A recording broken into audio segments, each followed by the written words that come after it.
Hoje, o Sala de Entrevistas recebe um nome que faz parte da memória afetiva de muita gente. São 40 anos de rádio. 4 décadas atrás de um microfone, acompanhando transformações, histórias, personagens e a vida da nossa cidade.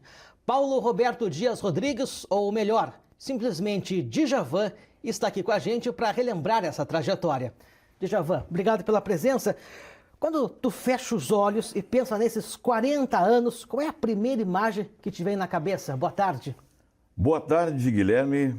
A primeira imagem que me vem na cabeça foi quando eu cheguei no rádio em 1985 e me deparei com aquela parte da área técnica, que realmente foi uma surpresa para mim.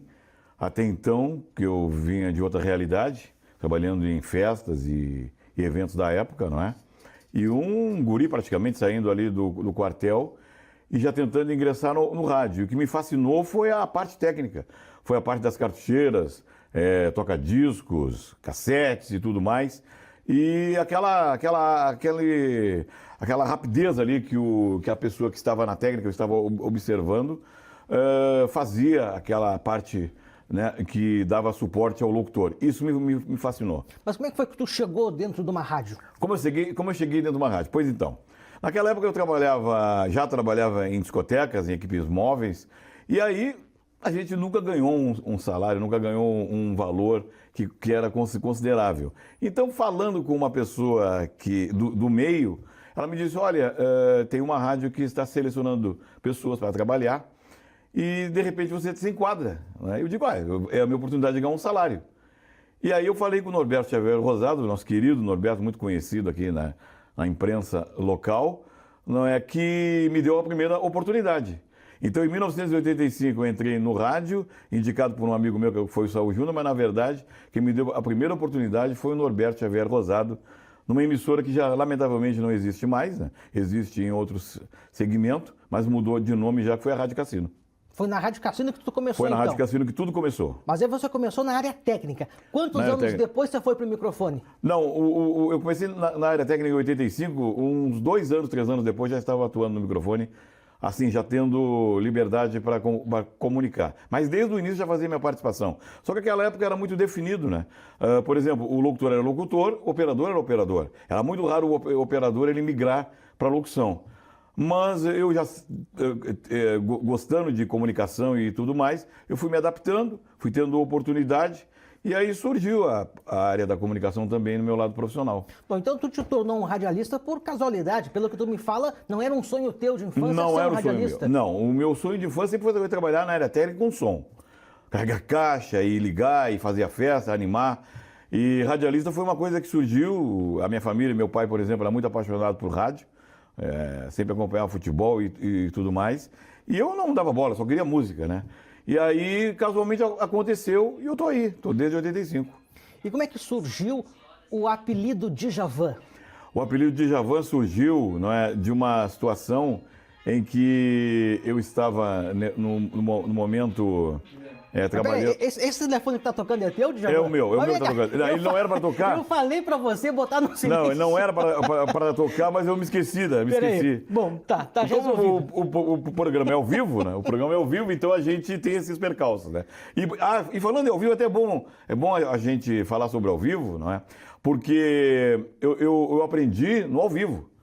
Eu fui gravar muitos anos depois, fui trabalhar em gravadora muitos anos depois. E é assim mesmo, é ao vivo. As coisas acontecem e a gente menos esperar. E é bom porque o ao vivo, ele te traz também um certo domínio, um certo jogo de cintura, né? Que eu acabei tendo agora, né? Então, isso aconteceu quando eu fui apelidado pelo nome do artista, o Djavan.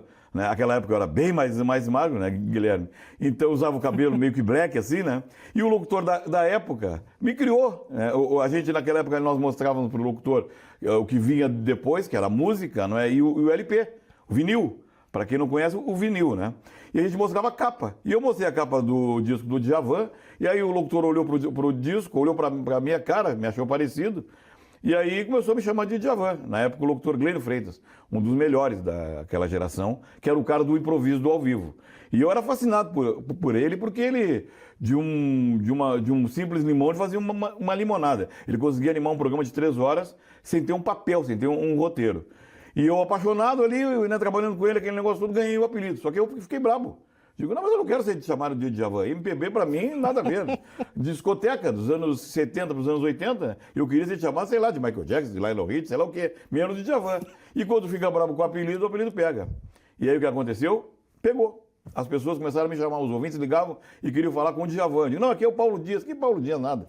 Era Djavan pra cá, Djavan pra lá, e aí pegou. Acabou e não que me você soltou aceitou. mais. Sim, foi uma questão de não poder me livrar do apelido, né? E aí aconteceu, ficou. Ninguém me conhece por Paulo Roberto. Se você falar em Paulo Roberto, por um lado é bom, né? Por um lado até é bom, porque aí quando vem os boletos, aquele negócio todo, tu passa meio anônimo. Ô, Djavan, e naquela época, como é que alguém se tornava um radialista? Porque hoje a gente vê muita gente pagando por um espaço na programação e acaba ocupando um microfone mesmo sem formação, sem preparo. Naquela época, isso já acontecia? Não, não acontecia, não. Era muito difícil você entrar no meio, né? Por exemplo, era um meio concorrido e, ao mesmo tempo, exigente demais, né? Por exemplo, para ser um operador, você tinha que ter muita coordenação motora, porque as pessoas imaginam que o rádio era como é hoje, que você funciona, não só o rádio, como, né, TV e tudo mais, que é com computador, aquele negócio todo, não, era analógico total, né? Então você ali era o que é hoje, por exemplo, um player que você dá ali e vai emendando comercial e vinheta e tudo mais, tudo era feito manual. E você tinha que ter um certo cuidado, uma certa atenção, uma coordenação motora sensacional, porque você fazia ali 6 horas sem parar. 6 horas. Para ir ao banheiro era uma correria, né? Então, eram poucos que se destacavam. Eu primeiro me destaquei na área da operação, porque eu era terrível, né? E atento. O comentário que se tem até hoje é que tu era muito ágil. Muito rápido, muito rápido. Porque assim, ó, nós tínhamos naquela época, e até hoje tem, a Hora do Brasil, né? E tínhamos mais um programa que era o Projeto Minerva naquela época. Então, a Hora do Brasil ia das 7 às 8, e das 8 às 8h30 tinha o Projeto Minerva. Isso na Rádio Cassino? Isso nas rádios em si. Né? Até hoje tem a Hora do Brasil ali, né? O momento que a gente tem que parar mas e conectar. Essa tua experiência que tu narra foi dentro da Rádio Cassino? Foi dentro da Rádio Cassino, onde tudo começou. Bom, o que acontecia? Quando eu trabalhava à noite e tinha aquela 1h30, que era um espaço maravilhoso, 1h30, eu treinava. Meus colegas não treinavam, eu treinava. Então eu ficava ali 1h30, literalmente treinando, para ser mais rápido. E eu me tornei o mais rápido deles. O mais rápido deles. Então eu era cobiçado por uma emissora e outra. E aí, aquele negócio, né? Você vai sendo bem falado. Ao mesmo tempo que você é bem falado, também você é mal falado, né? Porque naquela época nós chamávamos muito que o cara que não trabalhasse muito bem era babão e não sei mais o quê. E aí você, aquele cara não dá para trabalhar no rádio, né? E o rádio era, não digo 100%, mas 80%, 70% o operador. Então, se você deixasse um furo, deixasse um buraco, a rádio saía do ar. Muitas vezes você ouvia, não só a rádio, como as TVs também, como era analógica, muitas vezes você via um buraco. Né? O que acontecia? Era o operador que não estava atento. Alguém dormiu. E era isso, Guilherme. Era um trabalho totalmente analógico, mas muito bom. Muito bom porque era artesanal e isso te dava um prazer muito grande. Quando você saía ali do horário que você fazia até o final e pensava assim, poxa, eu não deixei nenhum furo, não deixei nenhum buraco. Poxa, você saiu com uma satisfação grande. E é isso. Essa paixão que se tornou foi por causa disso. Bom, aí tu começou, foi em 85, 3 anos depois, mais ou menos, pelo que fala, começou então se tornou de fato radialista a falar no microfone. Porque tu sabes, né, Guilherme, que o radialista é toda a função regulamentada dentro do rádio, né? As pessoas imaginam que o radialista é o locutor. Não, o radialista é a pessoa até que trabalha ali em outra função, que não vai para o microfone nem para a técnica, mas também é radialista. Só que, claro, tem os rótulos, por exemplo, vamos dizer assim, que a gente se acostuma. Então, imagina o radialista só o locutor. Não, o radialista também é o técnico. Né? Também é o cara que trabalha lá na parte que não aparece, né? A parte de produção e tudo mais. E aí surgiu a parte da locução. E aí qual foi o primeiro programa que tu passou a apresentar sozinho, só tu? Só eu. Foi o programa do Carlos Gentil, quando ele se atrasou. Como é que o famoso foi isso? Carlos Gentil. Eu estava ali na área técnica, né? Trabalhava também à noite. Aliás, naquela época nós trabalhávamos tanto à noite quanto à tarde. Você tinha que pegar cada programa, você tinha que memorizar. Ah, chegou o programa do Guilherme. Qual é o horário do Guilherme? É à tarde. Tá, tudo bem. Qual é o horário do Djavan? É de manhã. Ah, tudo bem. Então você tinha que saber fazer todos os programas sem roteiro. Só com a mente. E aí o que aconteceu? Em dado momento eu estou ali na técnica, já com louco para pegar o microfone, né? E falar, não sei o quê. O Carlos Gentil se atrasou e eu entrei no microfone falando, né? Eu me lembro que, olha, foi um desastre, eu acho. Foi ruim? Porque eu não tinha esse domínio de hoje, né, Guilherme? Então imagina, um cara ali com, vamos dizer assim, com 20 anos, vamos dizer assim, e não tinha o domínio porque tu tinha que trabalhar ao mesmo tempo ali com a locução e operar. Olhar a cartucheira e botar o disco, aquele negócio todo, e ter domínio para encher o que tu tá falando ali com uma coisa que desse atenção pro ouvinte. Pode abrir o microfone e falar um monte de bobagem ali, né? E além de tudo, ainda era mais gago do que eu sou hoje, né? Então você imagina que desastre, né? Mas eu achei que estava muito bom. Eu cheguei, antes de entrar, eu avisei todo mundo, porque aquela época não tinha tanto telefone, mas quem tinha, eu avisei. Olha, eu vou entrar no ar agora. Aí quando eu perguntei, como é que foi? As pessoas falaram, foi, né? Bom, então não foi por causa desse teu improviso que a direção resolveu te dar um programa titular. Pelo improviso eu estaria na rua. Né? Então é isso. E o que convenceu a direção a te dar essa oportunidade depois desse desastre, pelo que tu fala? Eu não sei o que convenceu. Eu sei que eu estou nessa. Eu não sei se estou enganando, mas eu estou nessa há tantos anos, né? O que é, não, realmente, ser fora de brincadeira. O que aconteceu foi o seguinte, que eu fui melhorando. Eu nunca fui de ouvir rádio, né? As pessoas dizem, escuta rádio, escuta rádio. Eu digo, eu não vou ouvir rádio, o meu negócio era festa, né? Então eu não vou ouvir rádio. Então, muito pouco, né? Eu ouvia mais umas rádios FM, e FM é pouco. É só aquele toque assim, e a música. Que eu nunca achava muito legal. Eu nunca achei muito legal, né? Eu achava, o cara tem que falar um pouquinho, pelo menos, né? Mas não tinha o que falar, então ele não anunciava a música. Então eu digo, é mais ou menos por esse lado que eu fui. Aí, claro, o AM, para o pessoal aí que não conhece, o rádio AM é diferente do FM. O FM tem que falar pouco e botar música. No AM tem que falar mais e menos música. Só que eu falava estilo FM dentro do AM. Você imagina, falava pouquinho e botava música, pouquinho e botava música. Mas eu não sei, em cargas d'água, eu fui convencendo e aí fui convidado, né? Fui convidado um dia para fazer um programa já em outra emissora, depois de anos, né? De participação em programas convidados e tudo mais. Fazendo um programa, uma folga, seja o que for, eu fui convidado em outra emissora, que foi a Rádio Minuano, que também não existe mais, né, nos anos 90, pelo diretor, então, de fazer um programa aos sábados. Aí sim, isso foi em 93, que eu fui já comunicando antes, desde 85, mas nada com um programa fixo. Aí eu ganhei meu primeiro programa fixo. E aí sim. Na Minuano você ficou quase até o fechamento dela, né? 24 anos, fiquei na emissora.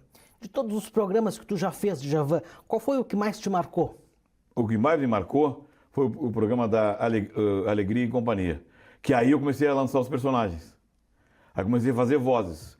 Muito fã dos caras que faziam. Todo mundo fala no Chico Anísio, né? Mas tinham outros também que faziam vozes, né? E muito fã do jeito que eu era fã e gostava de ver os programas, Trapalhões naquela época e tudo mais, né? Eu comecei a fazer vozes. Quantos personagens você tinha? Não, até hoje, né? Uns 30. 30? Por aí. Você conseguia ter 30 variações na voz? 30. Isso começou com uma história, não sei se eu posso contar aqui, né?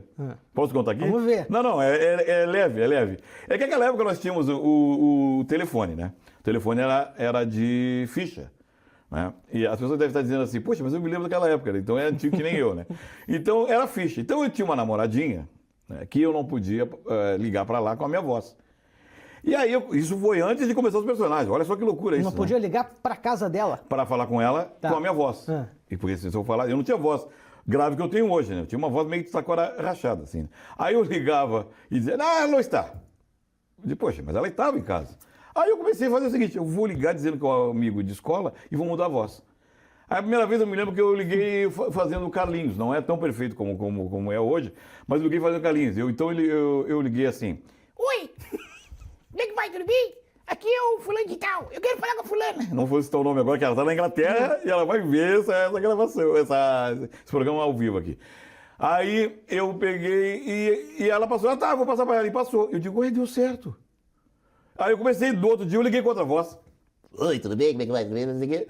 E aí deu certo. E aí comecei. Quando eu fui pro rádio, fui trabalhar, depois, eu fiquei quieto. Comecei a exercer isso nos bastidores. Quando eu tive a oportunidade de trabalhar com o Carlos Gentil de novo, me encontrando com o Gentil de novo, nós conversamos assim, vamos fazer o Alegria e Companhia e eu vou ser a companhia. Tu vai ser a Alegria e você a companhia. Por quê? Porque eu vou fazer várias vozes. Eu vou ser... E ele é bom de ser o escada. O Gentil é bom porque ele não enxerga a minha pessoa, ele enxerga os personagens. Aí eu fui criando, fui desenvolvendo.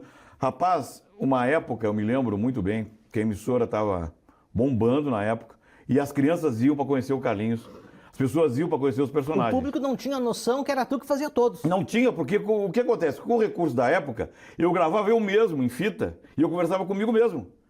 Olha, gente, eu vou provar que eu não sou eu. E largava rapidamente. Olha, não sou eu, papapá, não sei o quê. E dava aquela ilusão de preenchimento de muita gente. Na verdade, era eu e o Gentil pulando no estúdio e tudo mais. Como o rádio sempre foi imaginação, e é muito bom isso, né? Era porque quase tem como o Cassino do Chacrinha que ele fazia era no quase, rádio. exatamente, é quase como a turma da Maré Mansa naquela época, que eram várias pessoas ali, era gravado, mas parecia ao vivo, né, fazendo vários personagens. Então dava a ilusão que eram várias pessoas. Quando as pessoas iam lá conhecer, eu me escondia. Me escondia e da sala ao lado. E dizia que não estava. Não, eu ligava participava pelo telefone, o interfone, e o Carlinhos está não sei aonde, foi não sei aonde. Era isso, porque as crianças iam lá levar presente pro Carlinhos. Que coisa. Porque o rádio é imaginação, né? Não é como a TV que a gente está vendo aqui. O pessoal deve estar dizendo assim, pô, mas o Djavan é esse aí mesmo? Sou eu mesmo, né? Então, mas o rádio é bom porque você consegue fazer várias vozes e as pessoas ficam imaginando. Olha, tem muita gente lá. Na verdade, é o Museu e o Gentil. É isso. Nesses 40 anos de rádio, Djavan, quais foram as maiores transformações que tu viu? As maiores transformações foi quando chegou a época do digital, não é? ou a época da internet e a época dos programas, os programas que eu digo de edição. Porque até então nós editávamos em fita, nós gravávamos em tempo real, isso é muito bom até, eu falo com meus colegas que não têm essa noção, não tiveram essa escola, que naquela época, por exemplo, para gravar um comercial, não tinha como editar. Então você gravava ele linear. Eu quero um comercial para cima. Então você gravava na hora ali, né, 30 segundos, 1 minuto, e é dentro daquele tempo mesmo, mas não tinha como hoje, que tu edita, tira a voz e tira a respiração, não. O cara tinha que ser bom na gravação. Então essa época era muito maravilhosa. Quando passou para a parte de edição, não é? Que chegou, hoje a gente chama de aplicativos, os programas na época, né? Que não tinham videoaulas, né, que a internet era muito reduzida, aí a coisa foi dando um susto em muita gente, né? Que saiu do vinil, passou para o CD, né, o CD, e logo em seguida, assim, em pouco tempo, eu não acredito que em menos de 2 anos, passou para a parte de dados e aí foi sumindo as coisas. Por exemplo, você é acostumado a apalpar e pegar o vinil, daqui a pouco você não estava mais vendo o que você trabalhava, você tinha um espectro só do áudio. Não tinha mais como, né, pegar. E isso deixou assim meio que impactado o mercado para quem era da parte técnica. E tu conseguiu te adaptar logo de cara ou foi complicado? Pois eu vou te dizer por quê. Eu trabalhava com som já, né? Então, por exemplo, tudo que eu trabalhei até hoje em parte técnica era em inglês, né? De vez em quando é uma trancada, mas isso aí é um disco que tranca, aí tem que fazer um scratch, um remix. Né? Já foi bem pior. Mas tu não tem noção quantas vezes eu tranquei, né? Mas depois de um tempo, vira charme. Quando o cara não tranca, o pessoal estranha. Então o que acontece? Onde é que eu estava mesmo? Eu falo tanta coisa. De como tu pegou essa mudança que teve no rádio. Só ficando gago que nem eu. Não, acontece o seguinte, gente. Como eu peguei essa mudança, foi assim, ó. Não foi fácil, né? Não foi fácil. Como eu já trabalhava com coisas que eram em inglês, rec, play, eu já estava acostumado com isso. E quando chegaram os programas, era tudo assim, o rec para gravar, play para andar, vamos dizer assim, bem, né, do português, e eu já sabia alguma coisa. E aí, quando foi instalado o programa, o primeiro que eu trabalhei de edição, eu já, pegando os macetes ali e estudando em cima dele, eu comecei a desenvolver. Eu acredito que eu tenha sido, não digo que tenha sido o primeiro, mas um dos primeiros que trabalhou com o programa de edição de áudio. Então eu comecei a fuçar, como se diz no popular, né? Comecei a mexer e fui descobrindo sozinho. Chegou muito tempo depois, videoaula e como... Aí um Djavan da vida lá resolveu gravar e ensinar, mas eu já sabia. E aí foi assim, né, que surgiu essa mudança, que foi impactante, muita gente não se adaptou, saiu do rádio, né, foi fazer outra coisa, e eu me adaptei, né. E sempre foi assim, comecei na parte das fitas cassete, depois né, as cartucheiras e tudo mais, e estou aí até hoje, né. E a paixão pela técnica não sai, o Guilherme, tu é só comunicador. Não, eu gosto da área técnica, eu gosto daquela parte que está o pessoal ali, que não aparece, né, essa parte anônima, que dá mais suporte. Na verdade, a quem está no microfone ali tem que ter um suporte, né? Tem que ter o pessoal que fica ali, né? Que às vezes, ou vamos dizer assim, é muito mais importante do que propriamente quem está na frente da câmera, quem está no microfone. Vem cá, agora uma história engraçada desses 40 anos de rádio. Meu Deus do céu. Não só contigo, ou com outros personagens. Tem histórias engraçadas, tem muitas histórias engraçadas. Tem uma que a rádio era na Osório ali, né, onde o pessoal sabe que, vamos dizer, para se localizar ali, onde é a CE, vamos dizer, a rádio era ali. A rádio? A rádio que eu trabalhava, a Rádio Cassino, uma das rádios, né?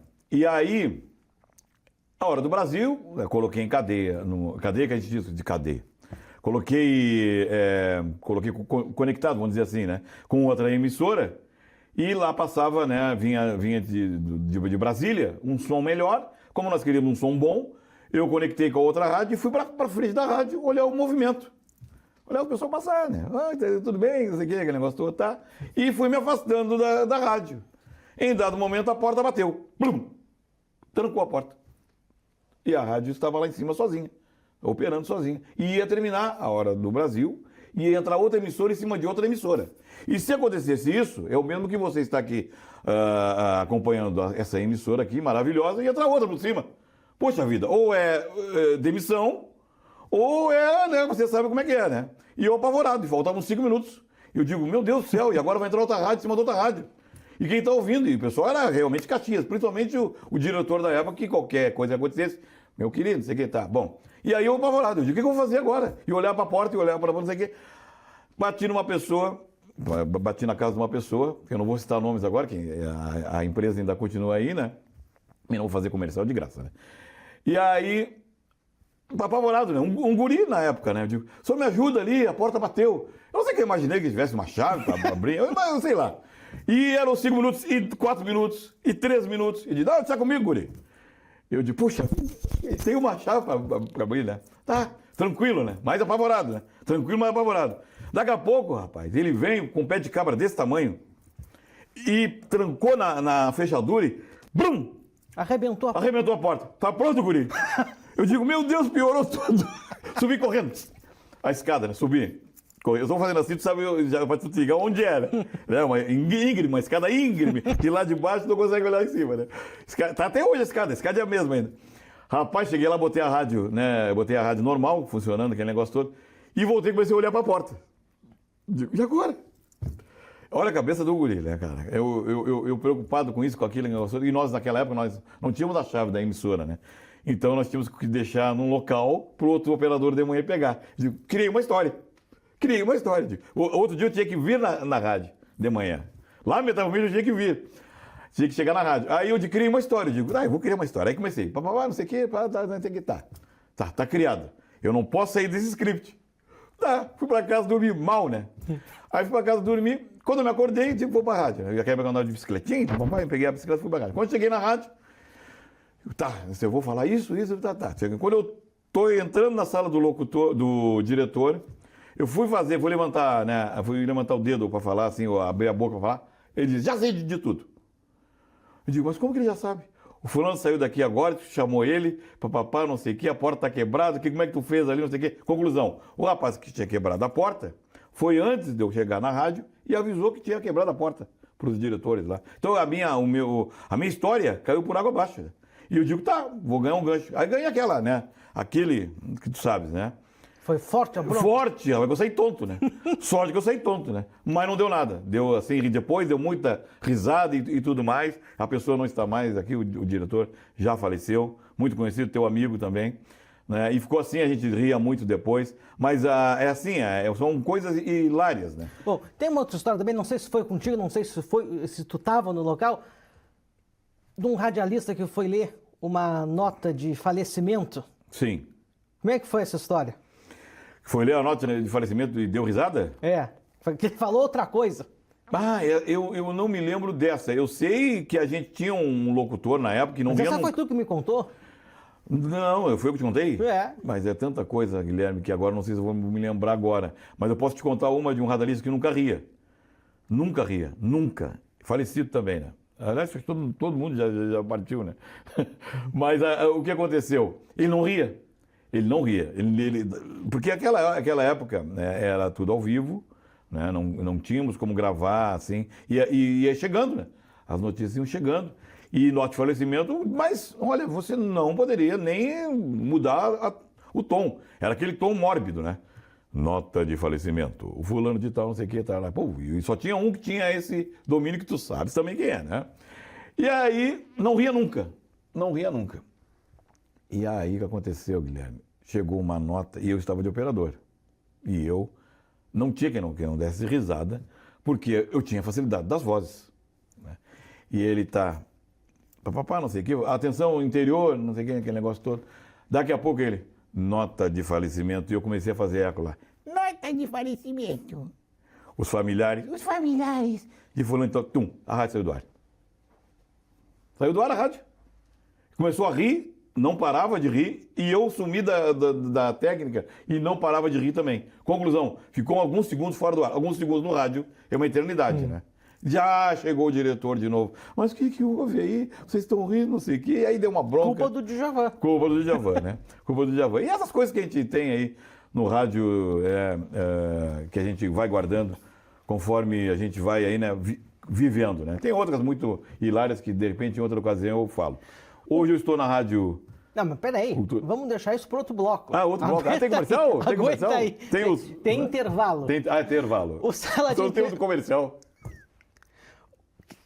Queres ler o TP? Vamos ver. Posso ler? Quero ver, vai. O Sala de Entrevistas de hoje está recebendo o radialista Paulo Roberto Djavan, que em 2025 está comemorando 40 anos de rádio. No próximo bloco, a gente fala da fase atual dele no ar. Fica por aí. Voltamos já.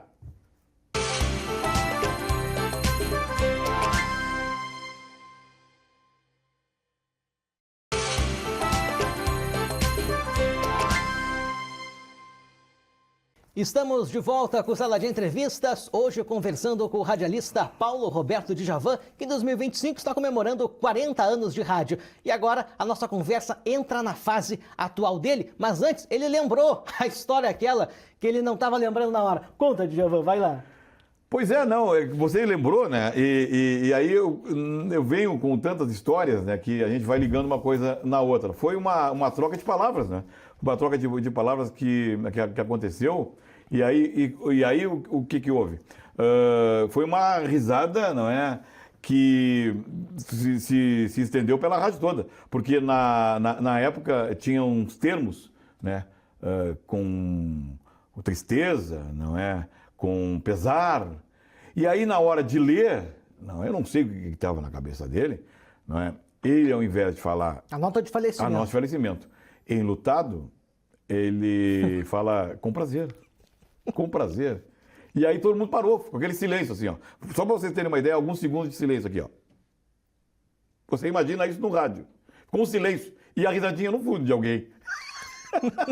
E aí o cara voltou num vermelhão, porque ele não errava nunca, né? Só duas vezes, só essa que eu fiz ele rir e essa vez que ele trocou o enlutado pelo prazer. Você imagina, e saiu frustrado. Ele ficou falando de uma semana. Meu Deus do céu, e agora? E a família, não sei o quê? Porque naquela época tinha um local que colocava o convite, né, para sepultamento e as pessoas iam ver. Ai, fulano lá, olha, fulano morreu, não sei o quê. É assim que não sabiam que o fulano tinha falecido. Você imagina você dar uma nota errada, todo mundo para ouvir, você imagina, né? Todo mundo para ouvir e você erra. E a pessoa lá chorando lá, daqui a pouco, com prazer. É incrível. Djavan, 40 anos depois de quando tudo começou, tu segue no rádio, mas hoje ocupando um horário muito particular, a madrugada. Como é que surgiu essa oportunidade para tu ir? Bom, para esse horário? Antes de qualquer coisa, né, deixa eu dizer para ti também que eu sou DJ há anos também, né? Antes do rádio, eu já trabalhava com eventos e tudo mais, né? Então a minha paixão pela música, pelo som, vem desde guri, desde os 12, 14 anos, onde eu comecei no mundo da música, comecei a ligar equipamentos bem novinho, né? E hoje eu ainda faço festas, faço eventos aí temáticos. Tu anunciou que tu tá parando há pouco tempo. Não, festas particulares, tipo aniversário, casamentos, essas festas assim que eu tô parando. Porque eu não tenho tempo, né, Guilherme? Mas tu já tinha anunciado antes que ia parar. Dessa vez é sério? Mas é tudo marketing também, né? É tudo marketing. Você para uma e faz duas, três. Eu quero saber da tua madrugada na Rádio Cultura. Vamos lá. Bom, essa parte da madrugada eu tenho vontade de fazer há muitos anos, né? Há muitos anos eu tenho. Eu fazia no horário das 5 da manhã até às 7 e fazia o horário das 2 até às 5. Né? E fiz durante 7 anos na Rádio Cultura.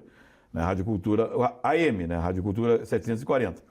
E aí eu fui contratado para fazer esse horário e fiz, e depois fazia os domingos também, esporadicamente, o horário. Mas eu sempre tive vontade de fazer a madrugada. Por que a madrugada, Guilherme? Porque a madrugada é viva. Qualquer cidade é viva. Ah, porque não tem movimento. Não tem. Tem os anônimos da madrugada, que precisam de uma programação ao vivo. E eu sempre comentei com a direção, né? Quero também agradecer, né, a oportunidade que eu tive em 2017, chamado pela Wanda Leite e o Valerão lá da Rádio Cultura, né, que entenderam isso, mas deixaram para o momento certo. Não, calma que nós vamos resolver isso, é que eu já queria fazer no 740, né? E vamos resolver, vamos migrar, não é, para o FM e tudo mais, e vai ter a oportunidade. Tá, e fui fazendo locução, né, de manhã cedo e à tarde. Quando a rádio migrou, eu cheguei de novo e disse, olha, eu acho que é a oportunidade agora da gente fazer a Madrugada Viva, né? E na verdade o programa ia ser Madrugada Viva, né? Mas eu fiz uma lista de nomes. E aí já pensando no programa. Por quê? Porque eu escuto, nesse segmento do rádio, eu aprendi a ouvir rádio. Na época eu não ouvia. Mas eu comecei a ouvir rádio. Comecei a ouvir rádio de outras regiões. Tipo Nordeste, Rio de Janeiro, né? São Paulo. E eu digo assim, poxa, na madrugada os caras parecem que estão à tarde. E eu comecei a mais ou menos fazer o mesmo estilo, na tarde e de manhã. De manhã, até a diretora dizia, mas você tem um pique de 3 horas da tarde, 5 horas da manhã. E quando você vai acordar alguém, você não vai acordar alguém, né? Vai sacudir alguém. Acorda, fulano, com mais sono do cara que está acordando, né? Então você vai fazer o cara dormir. Ah, eu vou dormir, porque está com sono também. Não, tem que acordar num giro muito louco, né? Na gíria, muito louco mesmo, né? Então eu digo, vou fazer um programa muito louco. Aí, guardei. E a oportunidade chegou. Aí lá você é louco, vai fazer madrugada, você vai dormir. Digo, não vou dormir, porque eu já tenho isso na minha cabeça de fazer uma madrugada boa, madrugada viva, porque as pessoas têm vigilantes, né? Tem os porteiros, tem o pessoal dos plantões, tem os motoristas de aplicativos, né, o Guilherme. Tem o pessoal da madrugada que precisa de uma programação boa. E aí eu ganhei a oportunidade, quando migrou a rádio, de fazer a madrugada. Eu fazia da 1 da manhã até às 6, depois entrava outro programa. Agora eu estou das 2 da madrugada até às 6h55. Está começando mais tarde agora. Mais tarde e saindo mais tarde. Então eu faço um programa dinâmico até às 5 horas. E das 5 em diante até 6h55 eu faço o programa gauchesco, mas gauchesco é o meu estilo, né, Guilherme? Porque é um gauchesco, assim, que fala gíria, é um gaúcho que... Eles dizem que é de apartamento, mas eu nunca morei em apartamento, então eu sou um gaúcho de casa. Vem cá, e o que mais mudou no teu cotidiano depois que tu assumiu esse horário da madrugada? Mudou tudo. Mudou, fora que eu tenho mais espaço para fazer outras coisas, não é? Muda, você De sente noite mais você vivo. dorme ou emenda? Não, à noite eu durmo. Que horário? Eu durmo umas 9 horas, por aí, 10 horas, e daqui uma hora eu estou acordado de novo. Eu não durmo muito, nunca fui de dormir muito. Nunca fui de dormir. Eu não sou aquele cara que dorme 8 horas. Tem gente que diz assim, eu durmo 10 horas. Não, pelo amor de Deus, se eu dormir 10 horas, posso sair de maca de casa. E aí depois, quando chega em casa, dorme de novo ou não? Durmo de novo. 7 horas eu durmo, saio da rádio às 6h55, a rádio é pertinho. Hoje a rádio está bem perto da minha casa, então eu levo literalmente 1 minuto. De casa até, de carro, de casa até a minha casa e vice-versa. De casa até a rádio e da rádio até a minha casa. E o programa que eu faço lá é assim, é dinâmico, nada de coisa devagar, né? Um programa que bota os ouvintes no ar, ainda converso, que é bom que a gente fale, né? Que ainda tenho aquele hábito de conversar com o ouvinte ao vivo. Porque o que eu gosto de fazer é ao vivo, né? Eu gosto do improviso e gosto daquela coisa de não saber o que vai acontecer. Então é muito bom, te dá uma coisa muito viva, tu não pensar que o próximo programa vai ser igual. Tu entende? Cada dia uma surpresa. Cada dia é uma surpresa. Hoje de madrugada foi uma. Né? E amanhã com certeza vai ser outra. E assim vai. E essa assim conversa ao vivo com o ouvinte aproxima, né? Aproxima. Não é todo profissional que gosta, né? Eu gosto. Bom, Djavan, a gente está com o nosso tempo quase estourado. É mesmo? Conseguimos chegar na meia hora? Olha só que loucura. Hein? Se tu pudesse mandar um recado pro Djavan de 40 anos atrás, prestes a entrar no rádio, o que tu diria para ele? Qual câmera? Aqui, na 1. O que eu diria para ele? Eu diria para ele assim, olha, não foge dos seus sonhos, né? Porque eu era um rapaz sou um cara muito criado ali na Santa Teresa, humilde, né? E certas coisas parecem assim que você não vai conseguir. Então não deixe o seu sonho ser aí abalado por nada. seja qual for, né? Se você tem um sonho profissional, se tem sonho de trabalhar na medicina, qualquer sonho. Não deixe, eu sou humilde, eu não sei o quê. Não, estude, né? Se aprimore e vá em frente. Não é? A minha profissão, ela não tem, por exemplo, uma faculdade. É a faculdade da vida. Você aprende exercendo a profissão. Estou com 40 anos, aprendi tudo? Que nada, não aprendi nada. 40 anos a gente não aprende nada. Então eu digo, se você tem um sonho, né, não esqueça primeiro a fé em Deus, né, porque conversei muito com ele, né, desses 40 anos. Tive momentos delicados. E siga em frente, vai em frente. Fuja de tudo que é ruim, tudo que não é legal para a sua vida e faça o que você acha que é legal. Que com certeza vai chegar aí depois de 40 anos, eu vou fazer 59 agora, satisfeito, né? Não é só a riqueza monetária, não é só o dinheiro. Você tem que estar bem consigo. E eu estou bem. Djavan, obrigado pela presença. Eu que agradeço, muito obrigado à equipe aqui da TV Farol, muito obrigado. Eu sempre que posso, eu assisto. Sabe que eu sou teu fã, né? Eu sabe que eu gosto muito da tua pessoa. Eu sempre digo isso, né? E isso não é rasgação de seda, gosto de ti no vídeo. Tá bom. Tens uma boa estampa. Pô, mas o programa foi para falar de você. Não, mas eu quero falar da tua pessoa. Tu é um cara legal. Não tem mais tempo. Ah, não tem mais tempo? Pois é, então me convidem na próxima vez que eu venho. Gente, muito obrigado, viu? Tudo de bom para vocês aí, sucesso com a emissora. E vamos juntos. E não esqueçam, Insônia, agora o nome é Insônia. Sempre das 2 até as 5 da manhã na Rádio Cultura 105,9. Valeu. O Sala de Entrevistas de hoje fica por aqui. Nosso entrevistado foi o radialista Paulo Roberto Djavan, falando conosco sobre os 40 anos de rádio completados em 2025. Uma voz que faz parte da memória afetiva não apenas de Rio Grande, mas de toda a zona sul do estado e que segue viva no ar agora nas madrugadas. Obrigado pela sua companhia e até o próximo Sala de Entrevistas.